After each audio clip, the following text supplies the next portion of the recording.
אוקיי. אתה יכול להתחיל. טוב.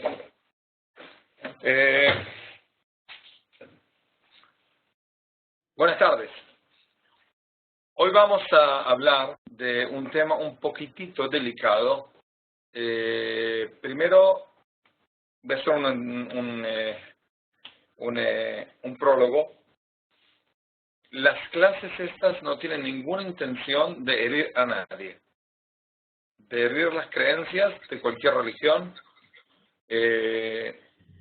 No tenemos ningún interés en serio de burlarnos de alguna religión o demás.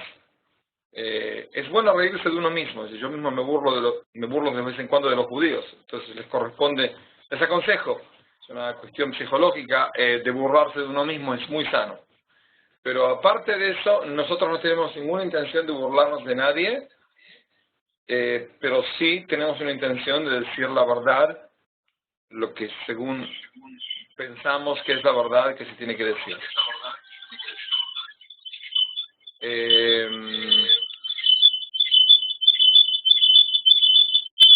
Buenos días.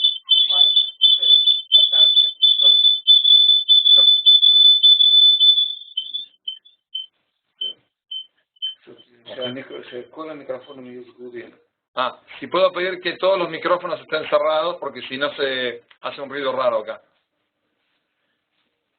Bueno,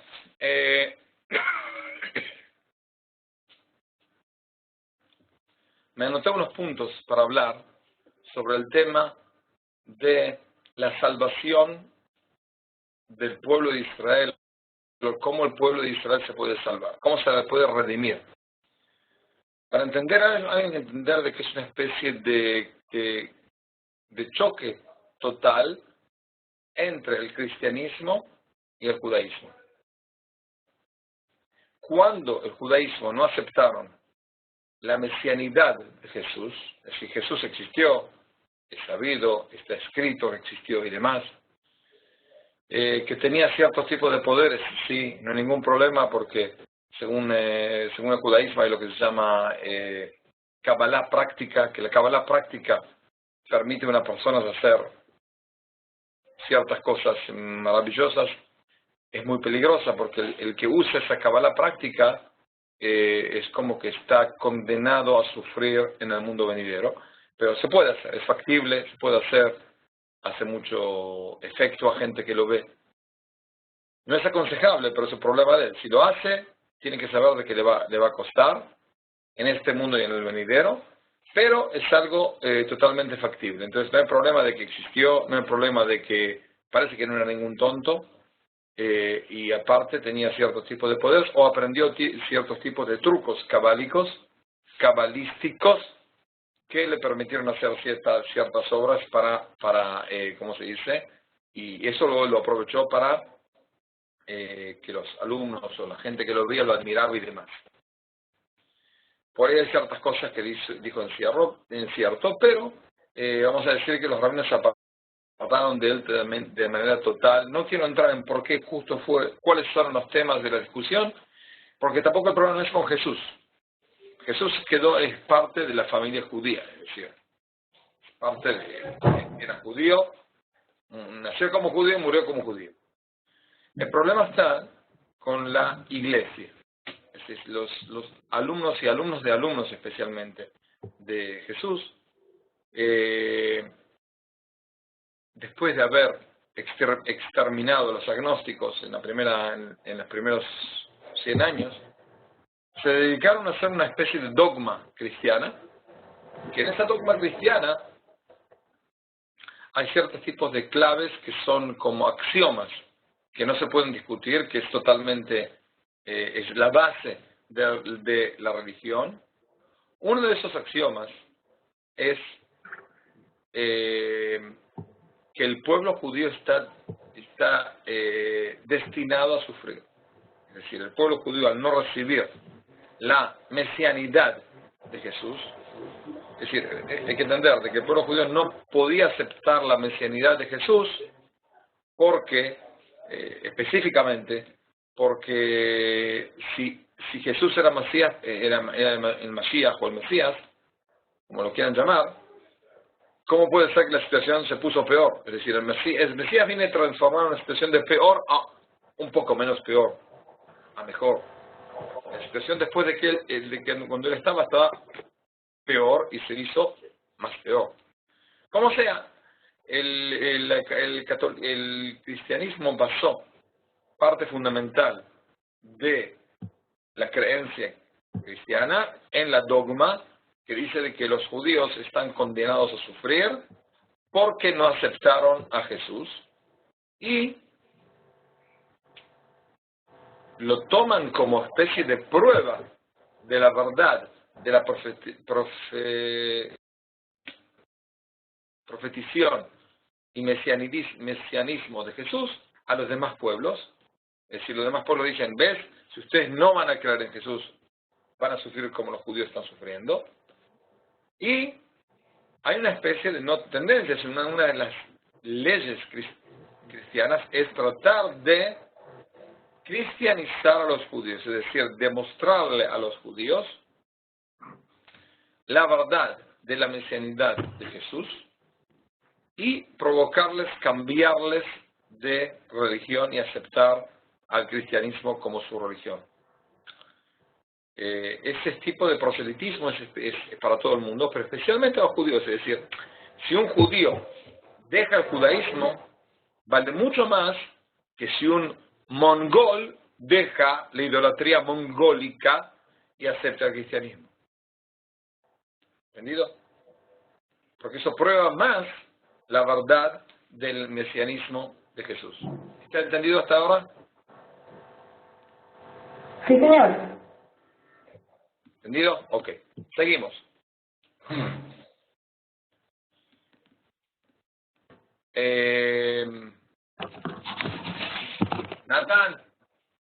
Natán.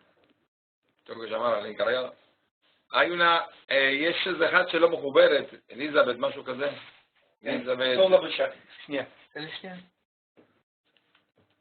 לא ליזה, נר או משהו. זה גם למעלה. לא, זה... לא, אליזבת בסדר, אתה יכול לכתוב... הנה, התחבר. אוקיי, אז כולם בסדר. לא, לא התחבר. לא, הוא בסדר. זה ירד לו. לא, הוא פתח מיקרופון. אוקיי. אני אסגור כאן את זאת. תגיד להם עוד פעם ש... cerrar los micrófonos, ¿ok? כן, רק מתי שהם שואלים שאלות. Ok. Bueno, sí, pueden usar el micrófono para preguntar preguntas o escribirlas. Es preferible preguntar con micrófono. Como sea. Como sea.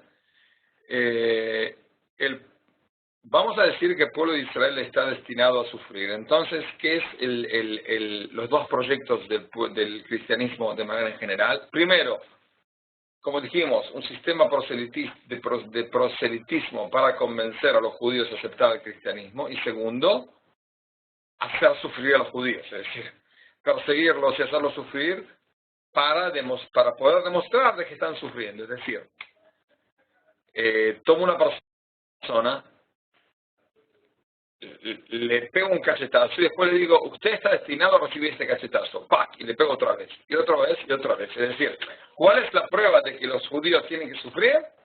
De que yo les hago sufrir. Una especie de lógica un poco rara, pero así se usaba.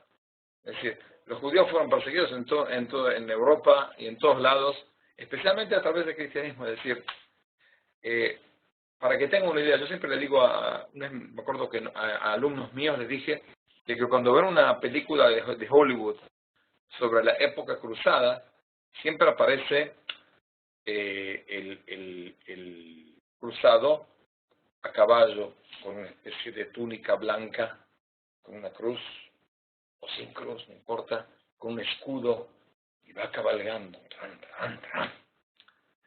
Y en contra de él, ¿quién está? Un árabe así, con cara de árabe, que lo mira medio raro, y siempre el árabe es el malo. Yo siempre dije de que no. Para nosotros el árabe en esa época fuera lo mejor que había, porque cuando llegaron los cruzados a la tierra de Israel y conquistaron la tierra de Israel, exterminaron a todos los judíos que había en la tierra de Israel. Si los que quedaron ya después de 1000 años de exilio, no quedaron. no quedaron, tuvieron que escaparse y hubo muy pocos decenas que pudieron escaparse o de cierta manera poder estar, como se dice, de quedarse en la tierra de Israel. Como sea,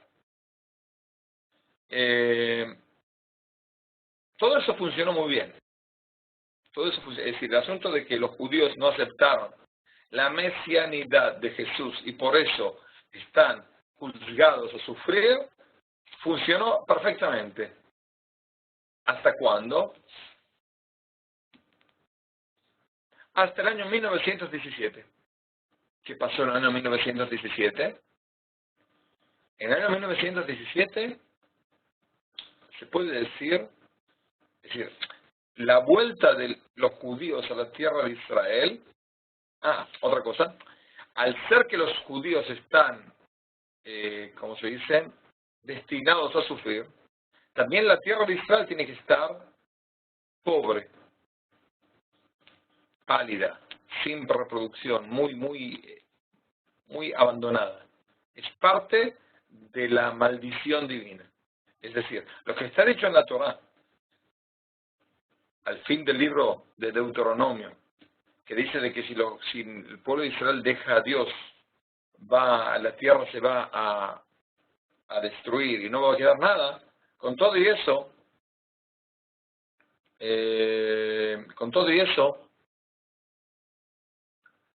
el cristianismo lo explicó como que al no recibir la mesianía de Dios, la tierra va a sufrir. Es decir, no nada más el pueblo va a sufrir, la tierra va a estar no apta para vivir. Muy pobre, muy poco desarrollada, no produce nada y demás. Eso anduvo, como dijimos, ¿hasta cuánto? Es decir, el pueblo de Israel empezó a volver desde hace, es decir, siempre hubo judíos, como dijimos, en la tierra de Israel, pero empezaron a volver grandes rabinos al fin después de la expulsión de España, en el año 1492. A los pocos años vinieron una gran camada de rabinos por una especie de visión celestial que les ordenó abandonar la diáspora y llegar a Israel. Y esos rabinos, incluido el más grande rabino de la época, Rabbi Yosef Karo, y el más grande cabalista de la época, Rabbi Tzak Luria, el Ari, vinieron a vivir a Tzfat y empezaron a fundar cosas que tienen que ver con población judía y demás, especialmente en estudios y demás. Después vinieron la subida de los alumnos de Rabbi Israel Baal Shem Tov, el fundador del movimiento jasídico, y los alumnos del sabio de Vilna, que también llegaron, pero ya con una visión más mesiánica, en el cual construir Jerusalén y tratar de con eso llegar a formar una especie de asentamiento fijo en la tierra de Israel que pueda llegar a empezar un proceso de redención. Después vino lo que se llama partes de subidas de judíos, grupos de judíos que llegaron por acá y por allá, hasta que llegó los primeros judíos que llegaron de manera organizada en el año 1882. Por un lado, judíos que venían de Rusia, por otro lado, judíos que venían de Marruecos, por otro lado, judíos que venían de Yemen. Hicieron un gran camino con mucho sufrimiento para llegar. Después empezó el movimiento sionista, y la tierra de Israel empezó a dar frutos, es decir, con mucho esfuerzo, con mucho ahínco, con mucho sufrimiento, con muchas enfermedades, con malaria, con muerte. El pueblo de Israel, la tierra de Israel empezó a recuperar su forma de ser, y el pueblo de Israel empezó a venir. Es decir, ya era una opción para judíos perseguidos en todos lados del mundo, era por ahí, se puede pensar en una opción real de volver a vivir Israel. Hasta tanto que en el año 1890 y algo, ya la mayoría de los habitantes de Jerusalén eran ya judíos. Es decir, ya la mayoría. Como sea, en el año 1917, también con la ayuda de judíos que hicieron una especie de espionaje a fuerzas otomanas, los ejércitos aliados, que especialmente comandados por Britania, pero nada más Britania, también estaban Australia, Nueva Zelanda y demás, conquistaron la tierra, a Palestina, Líbano y demás. Es decir, Palestina, los franceses conquistaron Líbano y Siria, y se hizo una especie de protectorado, es decir, una especie de lo que se llama mandado. El mandado británico. ¿Qué significa el mandado británico? Los pueblos que ganaron la Primera Guerra Mundial, por primera vez en la historia, desde la destrucción del primer templo, que empezaron a pensar qué hacer con este pueblo que se llama el pueblo de Israel, que sufre y molesta. Es decir, sufre y no queremos que sufra más, pero no podemos que no sufran, porque el antisemitismo es algo totalmente, ¿cómo se dice?, basado en el occidente y en Europa y demás. Entonces no hay una opción. La única opción es ponerlos a todos juntos en un país y que vivan de manera independiente. Entonces decidieron darle a los ingleses, Gran Bretaña, una especie de mandado, que el mandado era que todo lo que hoy en día es la tierra, el Estado de Israel y el Estado de Jordania van a ser parte de un Estado judío. Y ese Estado judío va a recolectar a todos los judíos del mundo, y así nos vamos a sacar de encima a los judíos. Así pensaban los europeos. El pequeñísimo problema, es decir, ¿cuál fue? Es una especie de proceso largo en el cual, a través de que los pueblos aceptaron de que la tierra de Israel pertenece al pueblo de Israel, cambió bastante. Es decir, ¿por qué decidieron hacer eso?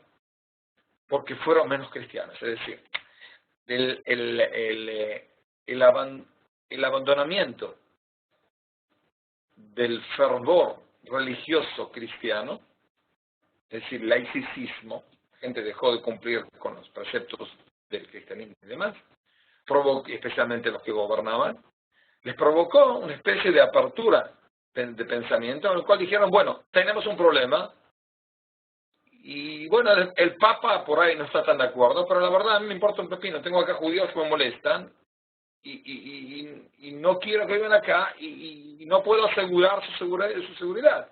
En cualquier momento puede haber un problema y demás. Entonces vamos a sacarnos de encima, que vivan en un país separado y que se maten entre ellos. Así pensaban. ¿Cuál fue la postura de la Iglesia después es decir, en el momento en el cual fue aceptado por lo que se llama Heber Elohim, no sé cómo se traduce en español, viene a ser como la ONU antes de ser ONU? Es decir, en la Primera Guerra Mundial también había una especie de ONU, el Pacto de las Naciones, se puede traducir. Estaba en San Remo y demás, en el cual decidieron darle ese mandado a los ingleses para que preparen a la tierra para hacer un Estado judío. Así era el mandado. No un Estado judío, un Estado árabe, un Estado únicamente judío. Entonces, ¿cuál fue la postura de la Iglesia? Porque eso teóricamente arruina parte de la dogma cristiana que dijimos antes, que es que los judíos están condenados a sufrir eternamente hasta que acepten la mesianidad de Jesús. Pero si los judíos no aceptan la mesianidad de Jesús, entonces, ¿cómo puede ser que tengan un Estado? ¿Cómo puede ser que vuelvan a su tierra? ¿Cuál fue la postura de la Iglesia? Voy a leer, de traducir. ¿Qué es lo que dijo el cardenal Pietro Gasparri? Pietro Gasparri era un cardenal en el Vaticano. Y en el año 1917 dijo así: el peligro que tenemos más temor nosotros de todos los peligros es la creación de un Estado judío en Palestina. Es decir, como cristiano con fe cristiana y con dogma cristiana, el más peligro que podemos tener es que haya un Estado judío. ¿Por qué? Porque al estar un Estado judío, y los judíos no aceptaron la mesianalidad de Jesús, en ese preciso momento se arruina la dogma cristiana. No se arruina toda la iglesia, pero se arruina parte esencial del cristianismo. Es decir, ¿qué es lo que la iglesia vende? La iglesia vende, dice, si usted no acepta la mesianidad de Jesús, todos los pueblos no aceptan la mesianidad de Jesús, van a sufrir. ¿Cuál es la prueba? Los judíos. Entonces, todo el mundo tiene que aceptar la mesianidad de Jesús. ¿Qué es lo que pasó? Los judíos no aceptaron la mesianidad de Jesús y parece que van a dejar de sufrir, porque van a tener un Estado. Y eso es lo que dice, ¿cómo se dice? Pietro Gaspari, que es un desastre. ¿Cómo puede ser que vayan a tener un Estado? Es un peligro total para la iglesia. Entonces, eso significa que los judíos se pueden redimir sin Jesús. Es totalmente dramático. Ahora, ¿qué pasa? En el año, también lo anoté acá, no tengo anotado, espera un segundo, tengo que fijar, anoté todos estos detalles porque, vamos a ver. En el año 1964, Paulo el VI, el Papa Paulo VI, decidió visitar los lugares santos en Israel. El pequeñísimo problema es que la iglesia cristiana no reconocía el Estado de Israel. Es decir, muchos países reconocían. La iglesia cristiana no podía reconocer, porque como dijimos, que contradice la dogma. Entonces, pero él quería venir a lugares que estaban parte de la tierra de Israel. Es decir, Nazaret estaba bajo dominio judío, pero Betlehem, Belén, no. Entonces él fue a Jordania, a Belén, y después tenía que pasar de cierta manera a dos lugares que estaban bajo dominio del Estado de Israel. Uno es Nazaret y otro es Megiddo. Megiddo viene a ser, la traducción en el Evangelio es Armagedón. Es algo que en la dogma cristiana viene a ser el lugar donde se va a hacer la batalla final entre el Cristo y el Anticristo. No quiero meterme en ese tema. Como sea, fue una vergüenza para el Estado de Israel recibirlo, porque los entes políticos como que casi se desmayan del honor que tenían de que el Papa vine a visitar. El problema está de que el Papa despreció bastante al presidente de Israel, y además le dieron la mano y él no saludó. Él no reconoció, le hicieron una especie de pasaje para que pueda pasar el límite sin que esté firmado en ningún lugar de que él pisó la tierra de Israel, el Estado de Israel, sin reconocer al Estado de Israel. Totalmente una vergüenza. El único que no se emocionó por la venida es el rabino jefe de Israel. Cuando el presidente dijo de que tiene que encontrarse con el Papa, le dijo, no, si él quiere que venga a mi casa, lo acepto. Yo no voy a encontrarme a nadie. Si él viene acá sin reconocer el Estado de Israel, yo como representante del Estado de Israel no puedo encontrarlo. Es una especie de, está como, ¿cómo se dice?, deshonorando el Estado. No estoy dispuesto. El que venga a mi casa, con mucho gusto, hablamos cuando quiera. Como sea, cuando Pablo fue a hacer la misa en el lugar que se llama Megiddo, Armagedón, es un lugar en el Tanaj muy importante, que fueron varias guerras y demás. Como sea, les recomiendo, si están en Israel, visitar un día Megiddo. Es hermoso. Es una especie de parque arqueológico impresionante. En Megiddo hay restos de hace 3.500 años, más, de la época cananea. Están los restos, están las murallas, es increíble. Como sea, cuando él llegó a Megiddo, desde Megiddo se ve todo el valle de Israel. Es un valle hermoso, hoy en día es hermoso, con especie de manantiales y campos, un montón de campos y agricultura y demás. Ahora, el valle de Israel, hasta hace 100 años, estaba totalmente destruido, como la mayoría de la tierra de Israel. Los primeros kibutzim y asentamientos de judíos en la tierra de Israel. Natán, es Mishu Besem Álvaro Gutiérrez, lo mojubar. Mishu Besem Álvaro Gutiérrez, lo mojubar.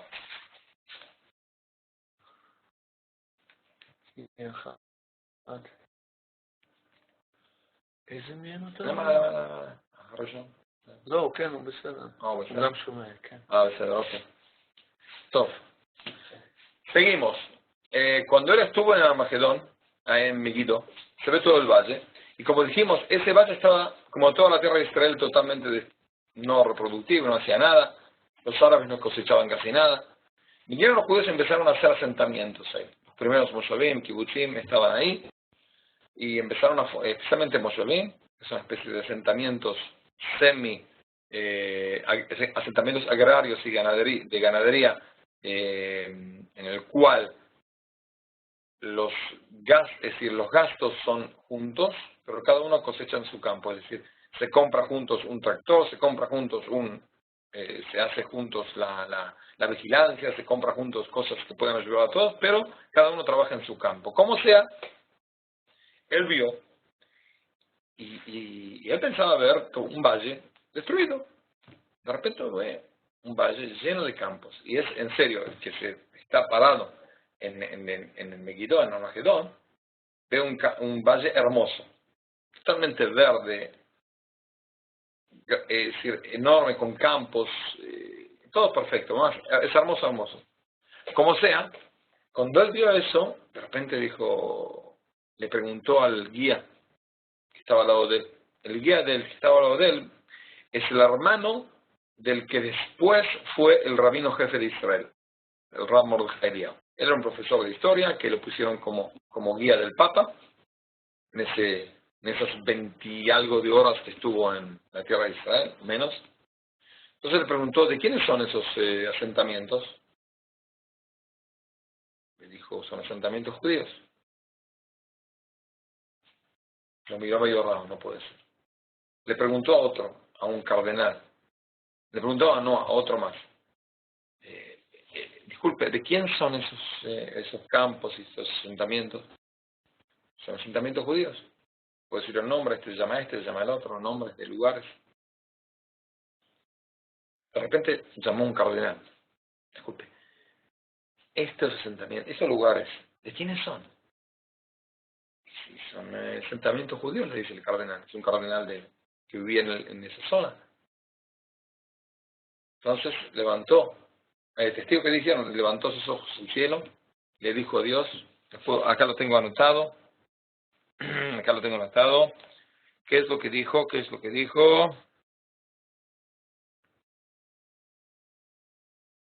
Dijo así, yo veo de que renovaste el pacto con tu pueblo querido. Tú lo amas como lo amabas antes. Les devolviste la tierra buena y tú le das la bendición divina. Es decir, el Papa tuvo que reconocer de que la tierra de Israel esté en un nivel no maldita es parte del proceso de redención del pueblo de Israel. Es decir, eso también nuestros sabios dijeron, que cuando la tierra de Israel ¿cuándo voy a saber si la redención viene? Cuando la tierra de Israel dé buenos frutos y en cantidad y de mucha calidad. Y eso es lo que se ve. Es decir,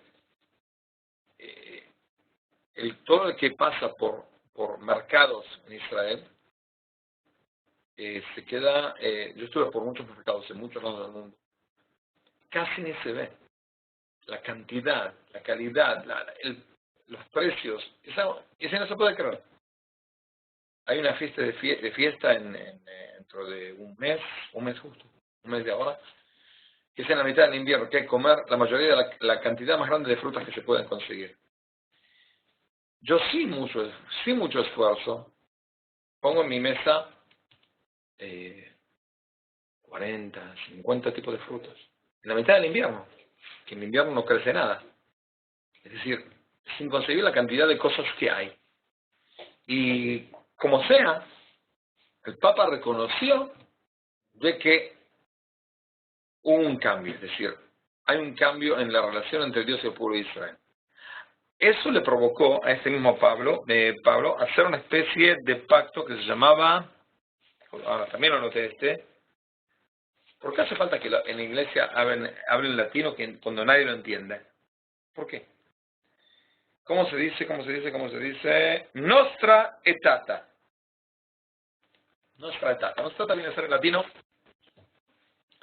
nuestra época. En ese pacto que se llama Nostra etata, en el capítulo 4, dice ahí que se tiene que dejar de decir que el pueblo de Israel tuvo la culpa de del crucificamiento de Jesús. Es decir, estábamos hasta esa época, hasta ese día, estábamos acusados por nosotros que Jesús fue crucificado. Desde esa época, desde esa acta que se llama, como se dice, Nostra etata, se decidió abstener a los judíos de ese acusamiento. ¿Entendido? ¿Entendido? Sí, señor. Ok. Seguimos.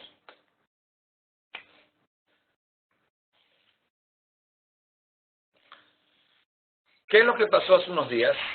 Hace menos de un mes, el nuevo Papa, Francisco, que por un lado es argentino, entonces como yo soy argentino, el pequeñísimo problema es que es hincha de un grupo que se llama San Lorenzo, de que no sé quién puede ser hincha de un grupo como San Lorenzo, no sé por qué, pero no importa, como sea, él decidió hacer una especie, ¿cómo se dice? Una especie de declaración. En esa declaración está escrita de que el cristianismo no borra el precepto de convertir al judaísmo. Es decir, dice así, que los judíos se pueden redimir sin creer en Jesús. Es una revolución. Es decir, hasta el día de hoy sabemos de que tenemos que sufrir, porque no aceptamos la mesianidad de Jesús.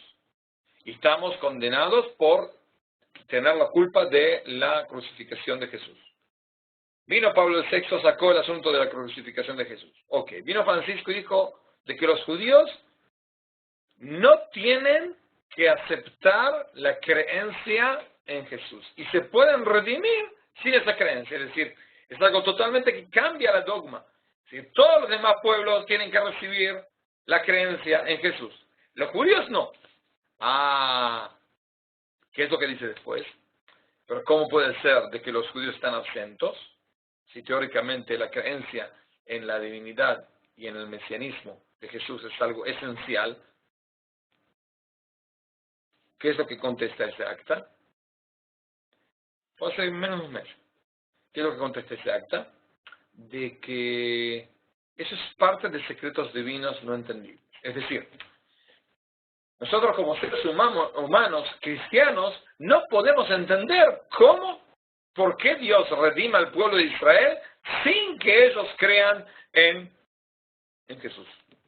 Es decir, la redención del pueblo de Israel es tan vista, es tan innegable, que eso contradice la creencia cristiana. Entonces, ¿qué hacemos? Ellos se pueden redimir sin Jesús.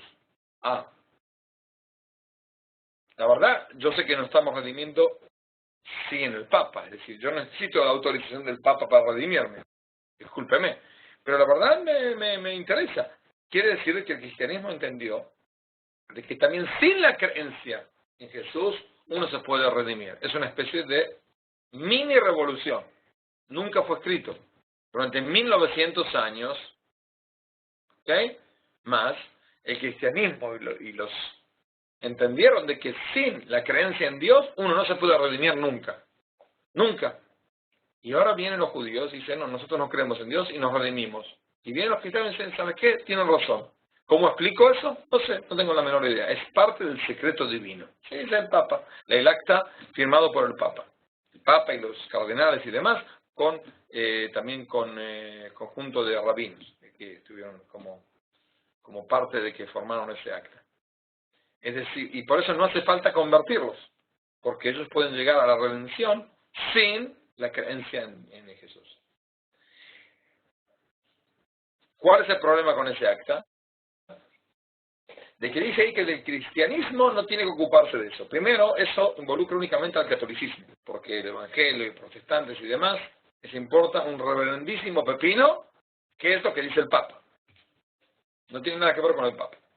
Pero no importa, está bien, por lo menos alguien que dice de que no hace falta.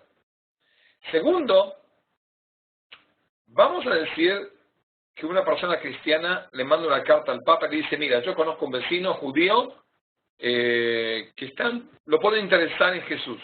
¿Lo interesa o no? ¿Qué es lo que dice el Papa? Interésalo, seguro, ¿cómo no? Es decir, la iglesia, como ente, es decir, ¿cómo puede decir? Como algo oficial, no se va a ocupar más de proselitismo con judíos. Ah, pero cualquier cristiano sí. Es decir, ellos no anulan el precepto positivo de convertir a gente al cristianismo, a judíos al cristianismo, sino dicen de que nosotros nos ocupamos, pero si una persona particular se quiere ocupar, seguro. Anularon la mitad del precepto, lo que involucra a los entes oficiales del catolicismo. Pero no a gente particular que haga lo que quiera y es mejor. Cuanto menos judíos haya y más católicos haya a través de proselitismo católico es mejor. La verdad, me duele decir eso, pero ese asunto de que la iglesia estaba en contra de la redención del pueblo de Israel a través del retorno a su tierra y el fundar su Estado, es algo que también se involucra también en la Segunda Guerra Mundial. En la Segunda Guerra Mundial, cardenales y demás hicieron, muchos de ellos apoyaron al régimen nazi antes de la Primera Guerra, antes de empezar la Segunda Guerra. Durante la Segunda Guerra, rabinos se encontraron con el Papa y le pidieron que use su misericordia para salvar a los judíos que estaban matándose en toda Europa. No sacó ni siquiera una sola carta, un solo dicho de que judíos se estaban matando, de que 1 millón de niños fueron matados en la Segunda Guerra, ni una palabra además. Más todavía, cuando el rabino jefe de Israel, el Rabbi Herzog, llegó, se encontró con el Papa. ¿Para qué se encontró? Le dijo, mire, ustedes robaron a niños judíos que fueron abandonados y demás, los llevaron a iglesias.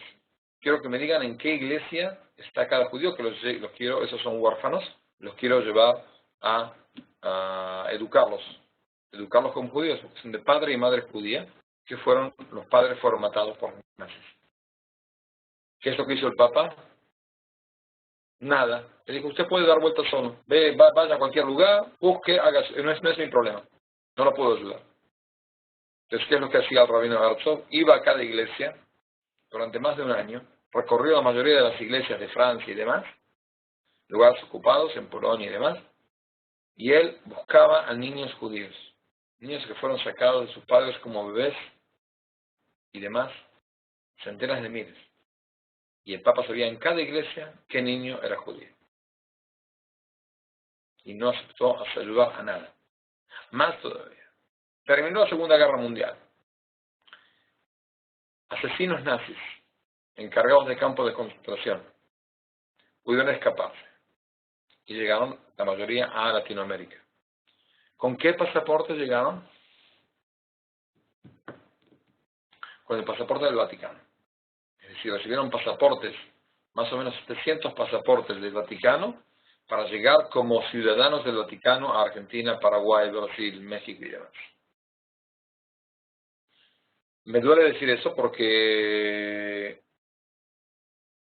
porque no pensaba de que eso es lo que podía hacer. Una persona que habla de misericordia, habla de amor al prójimo, una religión que habla de amor al prójimo y demás. Pero el odio al peligro que es la fundación del Estado de Israel, que eso arruina la dogma cristiana, les terminó la misericordia. Es decir, la misericordia con cualquier estúpido, con cualquier persona, menos con los que amenazan a la dogma cristiana a través de seguir viviendo. Duele decir eso, pero es así, es la verdad. Puede probarlo, puede buscarlo, cualquiera de ustedes puede buscarlo donde quiera. ¿Entendido? ¿Entendido? Y rap, y muy doloroso. ¿Eh? Sí, señor. Gracias. Sí, rap, y muy doloroso que haya pasado todo eso. Doloroso, pero hay que cuando hay dolor, es una especie de infección, que uno tiene una especie de pus. Si uno toma antibiótica sin abrir la herida y sacar el pus, lleva mucho tiempo. Es preferible abrir la herida, sacar el pus y decir, bueno, reconocer que hay un problema. Y hay que tomar antibiótica, sí, seguro. Pero primero hay que sacar el pus. Porque hay que decir la verdad. Maimónides dice en su libro Códex Alágico, más grande que se escribió en todo el judaísmo, dice de que cuando una persona tiene un amigo y el amigo le hizo algo mal, tiene que decirlo. Y decirle, ¿por qué me hiciste tal y tal cosa? ¿Por qué? Para no transgredir el pecado de no odiarlo en el corazón. Decir, eso no corresponde, no lo debías haber hecho.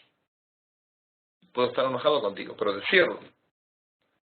Y por eso tengo que decirlo, como somos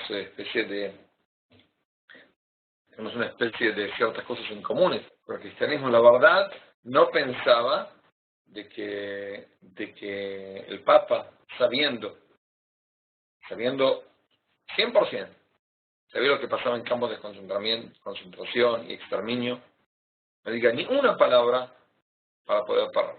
No es que los nazis, no sé hasta cuánto se van a conmover por el dicho del Papa, pero sí, podían llegar a matar 2 millones menos, ¿ok? Y no nos mataron. Seguimos.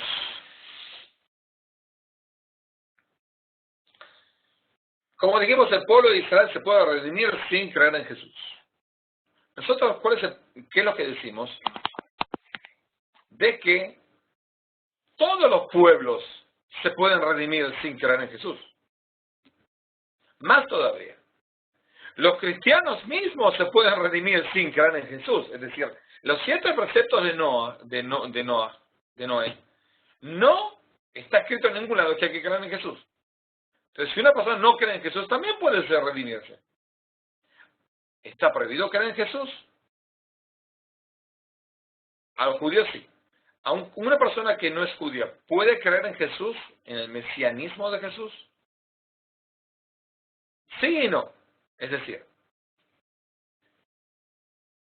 le preguntaron una vez al presidente del movimiento de Bnei Noach, al rabino Sharkey, que es nuestro presidente, preguntaron cuál es el proyecto, vamos a decir que se decide, ¿con qué condiciones el judaísmo puede aceptar trabajar junto con la iglesia para hacer un mundo mejor? Él dijo que hay 3 condiciones.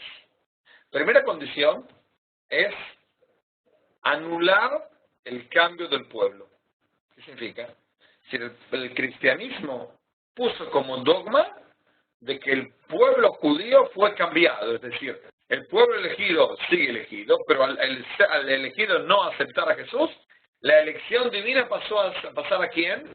A los que sí creen en el mesianismo de Jesús. Es decir, hay otro pueblo elegido. El pueblo elegido ya no es elegido, hay otro pueblo elegido. Entonces, esa es la primera cosa que hay que anular. El pueblo elegido sigue siendo elegido.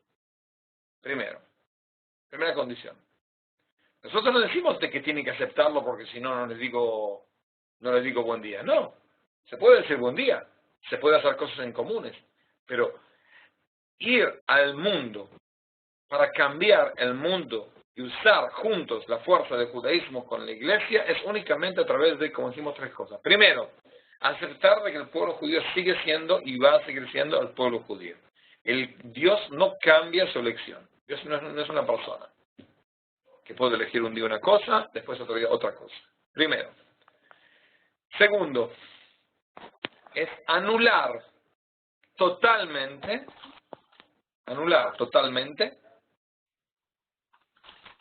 todo tipo de ideología pagánica. Es decir, lo que pasa hoy, de que hay cientos de santos, en el cual cada santo hay que prender una vela, San este, San el otro. ¿Hay San David? Una pregunta. ¿San David existe o no existe? No, es demasiado judío el nombre de David, no funciona. Pero ese asunto de santos acá y santos allá, y todo el asunto de ¿cómo se dice? ¿No se escucha? ¿Se escucha? Sí, se escucha. Ok.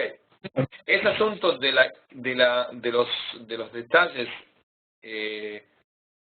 de idolatría que tienen, en dos.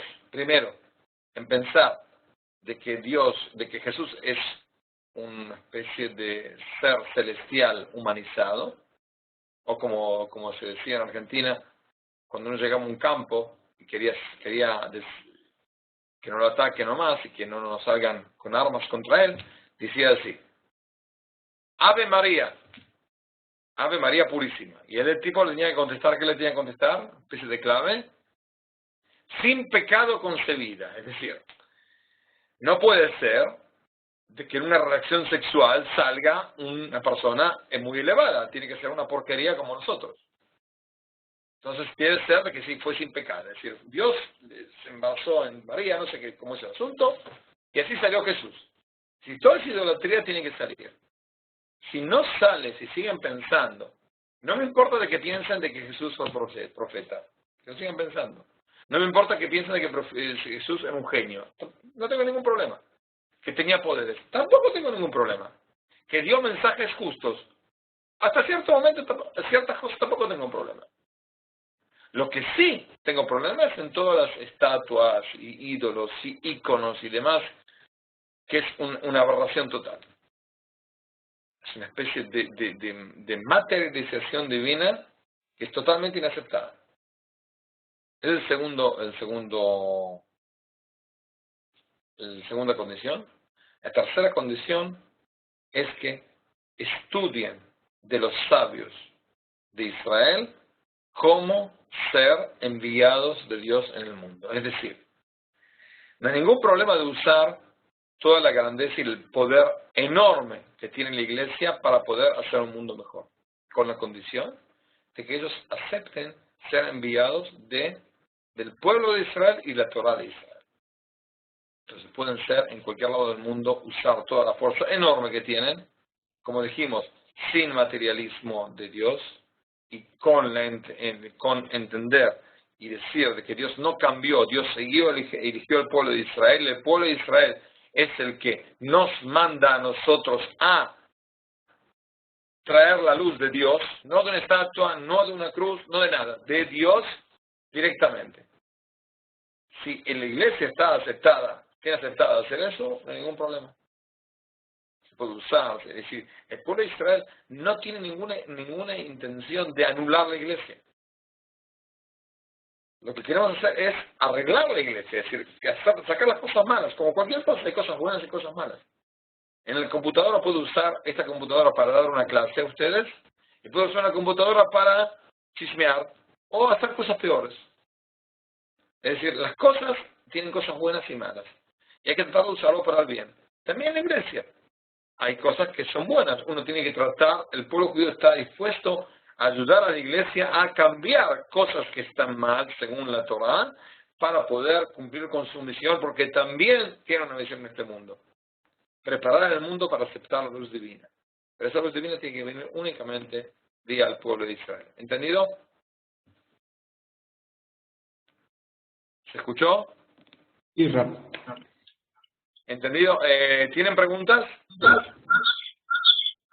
No, Rab, ha sido claro hasta el momento, gracias. ¿Ok? No Todo.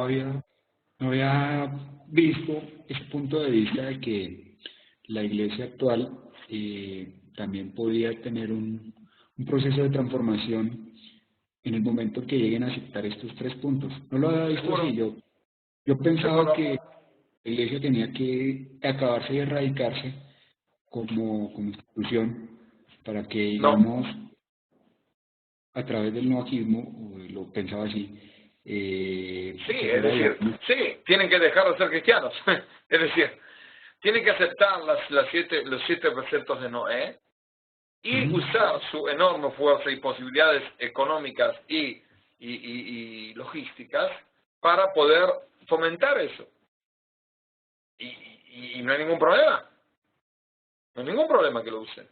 Pero como dijimos, usar esa plataforma de la iglesia para traer la luz divina de los preceptos de Noé. No va a haber iglesias con que de ahí, de la iglesia salga la verdad. La verdad va a salir del judaísmo, seguro, vía las mitzvot de Noah, vía su vida de todos ustedes particulares, además de hijos de Noah en este mundo, que acepten. Pero ustedes como personas que van por el camino de Noah no pueden aceptar la idolatría, porque es una especie de aberración total. ¿Entendido? Pues cuando la iglesia deja de ser idólatra, ellos van a decir de que van a dejar de ser cristianos, pero yo no acepto que sean, van a aceptar ser hijos de Noé, buenos hijos de Noé, que van a traer la luz al mundo. Y pueden hacer una obra enorme y muy importante y muy efectiva. No creo que vaya a pasar en los próximos años. Pero pienso de que no va a tardar mucho tiempo, en el cual la profecía va a volver a la tierra de Israel. Y los sabios ya dijeron durante hace centenas de años de que la tercera generación de la vuelta del pueblo de Israel a la tierra de Israel va a renovarse la profecía. Esperamos que se renueve la profecía. En el momento en el cual se renueva la profecía, yo pienso de que va a ser mucho más fácil convencer al mundo en aceptar los caminos de Dios y ir por los caminos de Dios. Sí pienso y estoy casi seguro de que es factible y va a ser. ¿Otra pregunta? Nathan, ¿sabía esta mosca? No, el encargado de acá de todos estos artefactos de computación que no tengo la menor idea cómo funcionan, es un muchacho ruso, se llama Nathan. Vamos a hacer un brindis. ¿Por qué vamos a hacer un brindis? Vos le pones girosa, más caja. Girosa. Nathan es un genio. Shalom. Shalom. Ahora vamos a hacer un brindis. ¿Por qué vamos a hacer la caja? ¿Quién? Al señor Dorre Motil, honorá. Vamos a hacer un brindis con Nathan. ¿Por qué vamos a hacer un brindis con Nathan? Porque es mi cumpleaños. ¿Ok? Entonces digo, ya que mi cumpleaños... Gracias. Jaime. Que sigamos en vida y que si tuve la dignidad de que Dios me aguantó 51 años, que me aguante unos años más, por ahí puedo llegar a hacer algo bueno en la vida. Jaime. Baruch atah Adonai Eloheinu melech haolam she'akol nihya b'dvaro. Amén. Amén. ¿Listo? ¿Te lo busca? Bejerevka. ¿Qué es el Bejerevka? No, a ti te lo va a contar. Échale ya, baita. Nathan, Gracias. Espero que tengamos buena vida y que sigamos intentar hacer el bien, intentar. No sé si nos sale, pero por lo menos intentamos. Lo esencial es intentar, en serio, intentar con todo corazón hacer el bien. ¿Entendido? Todo. Si Dios quiere, están avisados de que dentro de 2 semanas, dentro de 2 semanas, si Dios quiere, en la misma hora nos encontramos para otra clase. No tengo la más remotísima idea sobre qué tema, pero averigüen en el website de Brenoa y van a ver ahí sobre qué tema vamos a hablar. Pero dentro de 2 semanas, en la misma hora, no, dentro de 2 semanas vamos a hacer Betesha, ¿sí? ¿Qué? A las 9 de la noche, no 9:30. Es decir, viene a ser media hora antes de que empezamos esta clase. ¿Entendido? Perfecto, Raf. Muchas gracias. Gracias, Bueno, Raf. gracias a todos por escucharme. תודה רבה. Gracias. Adiós. Tú, Jaime. קח את זה. Vale, vale, vos. שבוע טוב.